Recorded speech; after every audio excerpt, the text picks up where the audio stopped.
Jelang pilkada, nama-nama tenar dimunculkan agar bisa menarik calon pemilih sebanyak-banyaknya. Nama yang itu-itu saja karena sudah kadung dianggap dikenal atau juga jalan pintas dengan menggait artis yang terkenal. Kemudian muncullah nama putra mendiang Presiden Habibie, yaitu Ilham Habibie di Pilkada Jawa Barat sebagai alternatif baru memunculkan pilkada yang berkualitas. Sudah bergabung bersama kami dari luar studio, pengamat politik Yunarto Wijaya dan juga Ilham Habibie dalam diskusi kita di Selamat Pagi Indonesia. Mas Toto, Mas Ilham, selamat pagi. Selamat pagi. Selamat pagi. Saya ke Mas Ilham terlebih dahulu. Mas Ilham, Anda akan dihadapkan dengan nama-nama tenar sebagai pendulang pemilih dalam Pilkada Jabar. Anda yakin Anda punya peluang, Mas? Saya kira ya, saya yakin saya ada peluang. Memang harus kerja keras, itu jelas. Dan harus punya strategi yang gitu, tapi secara prinsip saya ada peluang. Oke, tetap yakin, optimistis. Yakin. Oke, Mas, kami minta update mungkin ya, perkembangannya saat ini sudah sampai mana komunikasi dengan partai-partai lain juga?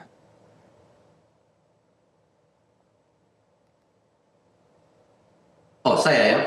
Komunikasi yang dijalankan adalah dengan Partai Keadilan Sejahtera (PKS). Kita sudah ada MOU di antara Nasdem dan PKS. Saat ini kita masih menanti pulangnya Ketua DPW PKS Pak Harus Suandaru karena beliau masih di Tanah Suci menjalankan hajinya. Insya Allah beliau akan ada di Bandung atau di Jakarta tanggal 18 mendatang. Jadi setelah itu kita akan lanjutkan. Kemudian kita fokus kepada penuntasan adanya surat rekomendasi dari DPW PKS Jabar, kemudian akan ke level DPP. Ya setelah itu kita lihat. Tapi koalisi dengan PKS itu yang utama. Tentu kita juga ada komunikasi dengan yang lain. Saya sendiri sudah berjumpa dengan PKB, dengan PDIP, dengan partai-partai lain. Itu tentu kita terbuka. Namun status dalam hal pembicaraan yang paling lanjut adalah dengan PKS. Oke. Mas Ilham, background Anda ini yang merupakan kalangan intelektual gitu, base-nya Ristek. Apa yang Anda fokuskan di Jawa Barat? Nah, perlu saya tambahkan, Ristek iya. Ristek saya juga pengusaha, saya juga aktivis, saya aktif di berbagai organisasi. Mungkin boleh dikatakan kalau kita lihat sektor-sektor dari kehidupan di Indonesia ini semuanya saya aktif kecuali politik. Itu memang belum, saya akui ini baru buat saya. Jadi yang saya akan berikan dari sudut pandang saya untuk Jawa Barat, saya fokus ke 3 hal. Pertama, lapangan pekerjaan. Kedua, kita harus kuatkan pendidikan terkait dengan lapangan pekerjaan itu, mau akademis atau vokasional. Yang ketiga, kita harus mengurusi hal terkait dengan UMKM. Jadi Pak Andi bisa melihat fokus saya di ekonomi.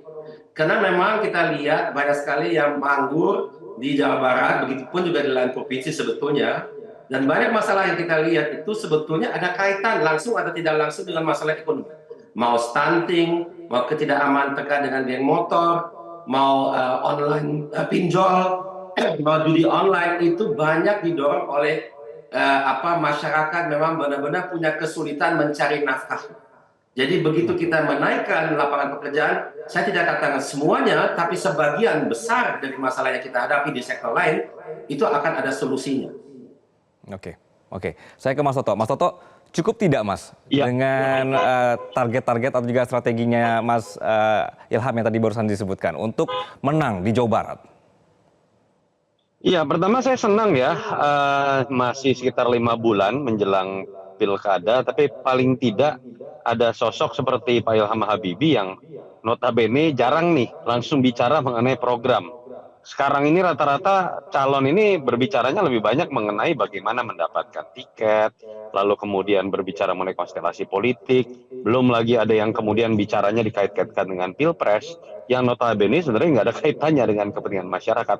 Pilkada seperti ini yang sebenarnya jauh-jauh hari, nanti pada masa kampanye sampai jelang masa pencoblosan, menurut saya harusnya dihiasi oleh pertarungan ide dan pertahankan gitu Pak Ilham, karena latar belakang non politisi ini yang malah sebenarnya memang bisa menghiasi gaya baru berkampanye yang lebih substantif. Tapi memang tantangan buat sosok Pak Ilham tadi yang saya sebutkan ya, walaupun memang terlihat pragmatis, sayangnya memang realita bukan hanya dalam konteks menarik hati pemilih, tapi menarik hati dari partai-partai. Ini yang menurut saya jadi tantangan utama dari Pak Ilham. Kita tahu partai ini kan bicaranya tanda kutip ya, terlepas bisa dibuktikan atau tidak, ada yang fokus pada tingkat popularitas, ada yang fokus pada elektabilitas, ada juga yang mungkin fokusnya pada isi tas gitu ya, entah itu mahar atau apapun.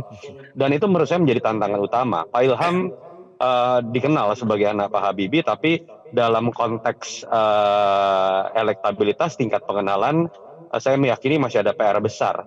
Minimal mengejar waktu misalnya sampai 27 Agustus, mengingat partai-partai biasanya berbasiskan survei.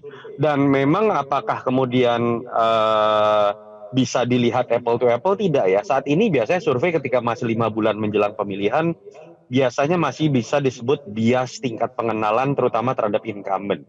Karena kan elektabilitas ini akan dipengaruhi oleh tingkat pengenalan. Sementara kalau masih 5 bulan, tingkat pengenalan incumbent itu biasanya jauh jomplang dibandingkan para penantang. Incumbent itu paling tidak di atas 80%. Penantang itu di bawah 30%, di bawah 40%. Tapi memang biasanya setelah ditetapkan oleh KPU, tingkat pengenalan penantang ini kan otomatis akan naik. Karena otomatis penantang yang tadi tidak dikenal ini akan langsung dikenal. Polanya biasanya pada titik itu, kemudian elektabilitas dari penantang juga akan ikut naik. Itu yang menurut saya menjadi celah buat sosok seperti Pak Ilham untuk kemudian dilihat masih memiliki peluang, walaupun saat ini memang pasti surveinya akan berbeda jauh dengan incumbent terutama. Faktor kedua yang juga memang bisa menarik adalah bagaimana memastikan apakah Ridwan Kamil sebagai incumbent maju lagi atau tidak. Pertarungan di Jabar memang akan menjadi menarik ketika misalnya Ridwan Kamil ternyata misalnya pindah di Jakarta, atau kemudian misalnya mendapatkan tawaran menjadi seorang menteri. Artinya Jabar cenderung akan lebih berimbang pertarungannya. Deddy Mulyadi betul tinggi elektabilitasnya, tapi kalau berkaca dari pengalaman 2018, ada titik mentok ya secara elektoral yang mungkin terutama daerah Priangan Timur misalnya atau daerah Bodetabek yang menyebabkan walaupun surveinya tinggi tapi belum tentu bisa dikatakan aman. Pada titik itu peluang dari para penantang itu menjadi terbuka termasuk Pak Ilham. Dan kalau kita lihat pengalaman 2018, terutama kalau memang betul ya Pak Ilham akan bersanding dengan PKS, PKS itu sering sekali membuat efek kejut. Dulu terjadi pada Ahmad Heriawan Dede Yusuf, atau pada saat Sudrajat Saiku ketika survei merilis angkanya selalu di peringkat ketiga atau peringkat keempat, tapi hasil akhirnya malah kemudian ada di peringkat kedua membuat kejutan secara elektoral. Kira-kira gambaran seperti itu. Oke, Mas Toto, terah Habibie menjual atau tidak, Mas? Ya. Ya, Pak Habibie kelebihannya satu ya, kalau kita lihat image-nya positif, tidak terlalu terombang-ambing dalam pertarungan politik yang sifatnya konfliktual, yang sering terjadi dalam nama besar seorang presiden. Memang Pak Habibie ini kan transisi gitu ya, dan kalau kita lihat pencapaian Pak Habibie memang luar biasa. Sekarang nama Pak Habibie ini muncul kembali nih, ketika dolar di atas 16.000, orang selalu mengingat keberhasilan Habibie menurunkan angka dolar dari 16.000 lebih ke di bawah 10.000. Itu menurut saya sebuah sisi positif dan modal sosial yang cukup baik. Tentu saja akan melekat juga di nama Pak Ilham. Tapi apakah cukup? Tidak. Saya meyakini Pak Ilham juga akan lebih bangga berbicara mengenai pencapaian Pak Ilham ya, sebagai seorang pengusaha, sebagai seorang intelektual, dan sekarang tentu saja bicara sebagai seorang politisi. Jadi betul ada modal sosial yang pasti melekat dan tone-nya positif, tapi apakah cukup? Saya meyakini tidak, dan harus berbicara lebih lanjut dengan sisa waktu bagaimana Pak Ilham berbicara mengenai tadi program apa yang akan dibawa, personal branding yang akan dibawa, dan karakter baru kepemimpinan seperti apa yang akan dibawa. Oke, Mas Toto, sedikit personal branding ini nanti membuat Mas Ilham memang seksi bagi partai lain atau bagi pemilih? Iya, tantangan pertama sekarang harus buat partai lain dulu. Saya meyakini kalau bicara hanya berdasarkan survei sampai 27 Agustus pendaftaran, kalau dibandingkan dengan incumbent pasti penantang baru seperti Pak Ilham akan kalah ya. Tapi kan bagaimana membuktikan bahwa ruang untuk menaikkan elektabilitas itu masih besar. Daya ledak atau wow effect yang dimiliki itu ada, misalnya dalam sosok Pak Ilham, karena banyak cerita kejutan pernah terjadi dulu Pak Jokowi di Jakarta, di Jabar misalnya Ahmad Heriawan dengan Dede Yusuf, dan kalau kita bicara sosok non politisi itu sebetulnya dipersepsikan bagus ya. Kalau kita bicara di kementerian, misalnya sosok BGS misalnya, tentu saja tidak punya latar belakang politisi, tapi masuk dalam tidak punya latar belakang Kementerian Kesehatan juga, bukan dokter juga, tapi kemudian bertangan dingin gitu. Orang melihat latar belakang yang non politisi ini harusnya malah bisa menjadi angin segar dan tidak terbebani oleh beban-beban politik, hutang budi politik seperti yang terjadi ketika politisi maju dalam pemilu ataupun pilkada. Oke, Mas Ilham ada tanggapan?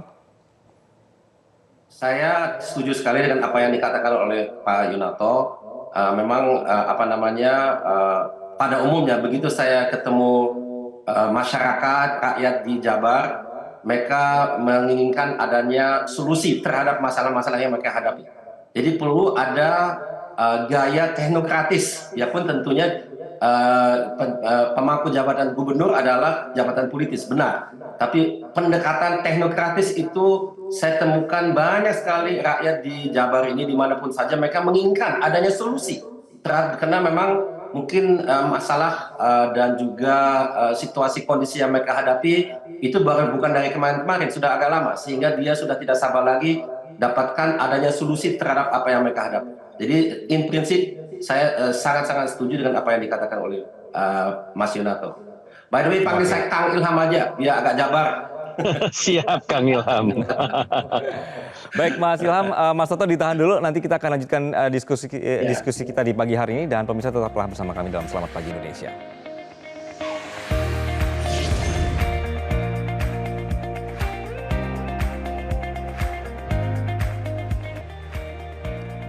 Kembali dalam Selamat Pagi Indonesia, pemirsa, dan masih bersama kami ada Mas Ilham Habibie dan juga Mas Toto.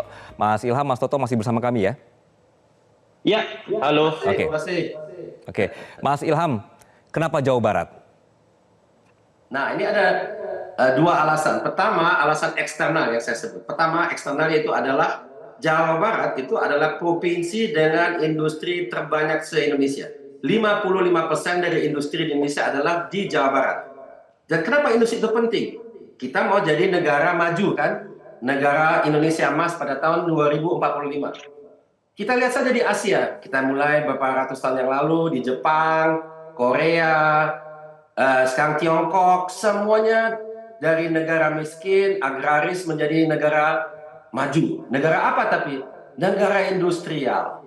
Jepang kita kenal dengan produk-produk dan jasa industrinya. Begitupun juga Korea. Dan sekarang akhir-akhir ini Tiongkok, China juga kita kenal seperti itu.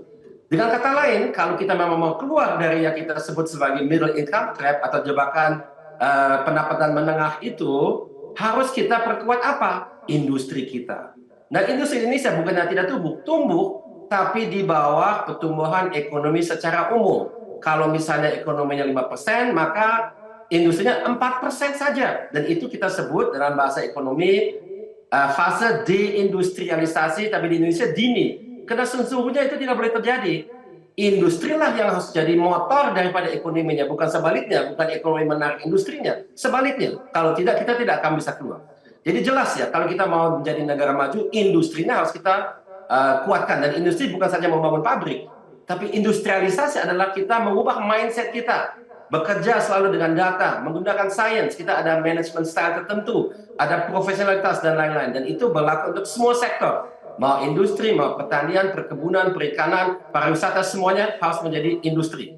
Nah itu sekali lagi Jabar dengan 55% daripada industrinya ada di Jabar adalah harus menjadi ujung tombak Indonesia emas, harus menjadi lokomotif, harus menjadi motornya. Nah itu yang eksternal. Yang internal adalah banyak orang tidak tahu bahwasanya ini saya belasan tahun tinggal di Jabar. Saya tinggal lama di Bandung karena saya bekerja di Bandung. Saya bekerja di PTDI, PT Dirgantara Indonesia yang dulu namanya IPTN. Saya dulu ngajar di ITB. Saya punya kediaman di sini, banyak sanak saudara di sini. Anak saya sekolah di sini, ada yang lahir di sini. Saya punya bisnis di sini. Saya memang orang sini. Ini buat saya Bandung dan Jabar itu adalah another home. Saya merasa sangat nyaman di sini karena saya lama di sini. Jadi ada dua alasan. Satu, mengapa secara strategis kita harus mendorong Jawa Barat menjadi motor daripada ekonomi Indonesia. Yang kedua adalah karena saya merasakan bagian daripada masyarakat rakyat Jawa Barat, karena saya banyak teman, banyak memori, banyak kenangan, banyak jaringan di sini dan memang lama berkiprah di sini. Jadi itu dua alasannya. Dua alasan itu ya. Mas Toto tadi sudah dengarkan ya, ini strategi atau juga visi dari Mas Ilham. Mas, begini, kalau kita dengerin ini kelihatan ya Mas Ilham memang jago sekali di praktek di bidang industri tadi. Bagaimana ketika nanti ada calon penantang seperti ini yang punya strategi yang sangat baik, punya program-program yang jelas begitu. Tapi dalam artian adalah nanti akan berlawanan dengan orang-orang yang lebih tenar, yang lebih artis, yang ya ibaratnya adalah yang penting menang begitu Mas. Ya, suka atau tidak, realitanya seperti itu. Makanya tantangan ini tidak mudah memang dilewati oleh sosok seperti Pak Ilham yang bisa bicara mungkin lebih banyak tentang substansi ya, bicara tentang lebih banyak mengenai visi misi dan program. Memang pertama tantangan buat Pak Ilham, Kang Ilham lah saya panggilnya nih. Kang Ilham adalah waktu, karena kita berbicara mengenai katakanlah hanya beberapa bulan untuk mengenalkan ke masyarakat yang jumlahnya 40 juta. Bagaimana kemudian ada ide baru, ada sebuah terobosan baru yang sifatnya substantif. Yang kedua memang tantangan juga di era sosmed ya. Bagaimana kalau tidak dikelola dengan baik, orang berhenti pada level mencari yang sifatnya kemudian menarik, menyenangkan, yang kemudian sifatnya FYP yang algoritmanya terbaca menyenangkan begitu. Dan itu yang menjadi PR bukan hanya di Indonesia. Kalau kita lihat di banyak belahan dunia termasuk negara maju, fenomena post-truth dalam pembentukan persepsi dalam politik ini juga menjadi tantangan besar. Makanya banyak tokoh-tokoh yang menang ini bukan tokoh yang kemudian dianggap memiliki pengalaman, memiliki kemampuan, tapi tokoh yang dianggap memang viral begitu. Itu yang semoga dengan masuknya Kang Ilham yang langsung fokus berbicara mengenai substansi, itu juga memancing tokoh-tokoh yang tertarik juga dengan Jabar untuk ikut masuk ke dalam narasi itu. Dan menurut saya Kang Ilham juga bersentuhan dengan teknologi, tantangannya juga nih, gimana kemudian bisa memanfaatkan teknologi, bukan sebaliknya seperti yang saya dan kita bahas tadi, bahwa kemudian hanya akan menimbulkan sosok-sosok yang viral, tapi kemudian teknologi ini sendiri juga bisa menggapai pembicaraan atau narasi-narasi yang sifatnya lebih substantif. Semoga. Oke, semoga. Saya juga berarti harus manggilnya Kang mulai sekarang. Kang Ilham, dalam lingkaran keluarga Anda sebenarnya, pandangan dalam lingkungan keluarga begitu, pandangan almarhum Habibie ketika membahas soal sosok pemimpin dan ambisi itu seperti apa, Kang? Ya, kalau menurut Bapak, memang Bapak selalu katakan bahwasanya saya ini apapun yang saya lakukan itu harus untuk bangsa, negara dan bangsa. Mas Anggi harus bayangkan, saya ini lama sekali di luar negeri dan saya sudah punya karir di luar negeri dan balik ke Indonesia, tapi dengan tujuan. Bisa saja saya melanjutkan kehidupan yang nyaman saya di luar negeri, tapi saya tetap balik. Saya balik untuk ikut membangun negara dan bangsa. Dan dulu memang saya berbisnis, saya aktivis di beberapa organisasi sosial dan agama dan yang lain. Saya juga aktif di akademia, tapi selalu dengan tujuan itu yang memang saya dapat, saya diajarkan, itu adalah gennya saya, mungkin disebut kadang sebagai gen Habibie. Kita itu memang harus bermanfaat buat negara dan bangsa kita sendiri. Jadi kalau sekarang saya masuk ke politik, yaitu karena memang saya tetap mau mencapai tujuan yang sama. Jadi ini saya politik dengan tujuan. Tujuannya apa? Bukan karena saya mau keren-kerenan menjadi gubernur, bukan. Tapi ini adalah tujuannya adalah untuk membantu negara bangsa kita itu mencapai tujuannya, yaitu apa? Menjadi negara dan bangsa maju. Dan kita tinggal 21 tahun lagi, tidak lama tuh, 21 tahun, wow. Itu dalam sekejap. Ya, jadi harus kita mulai kerja keras sekarang dan tidak boleh kena lelah dan menyerah. Dan juga harus punya ide-ide gebrakan yang mungkin kadang-kadang tidak terpikirkan, tapi justru ide itulah menjadi solusinya. Saya kira gitu, Mas Anggi. Oke, begitu. Saya terakhir ke Mas Toto. Mas Toto, bagaimana meyakinkan calon pemilih bahwa kita butuh negarawan, Mas, bukan yang membela kawan? Iya, kalau bicara dari sisi tadi ya, nama besar Pak Habibie kan juga kita tahu tonnya positif, dan Pak Ilham dilihatnya dalam konteks bukan dinasti ya, dalam arti yang negatif.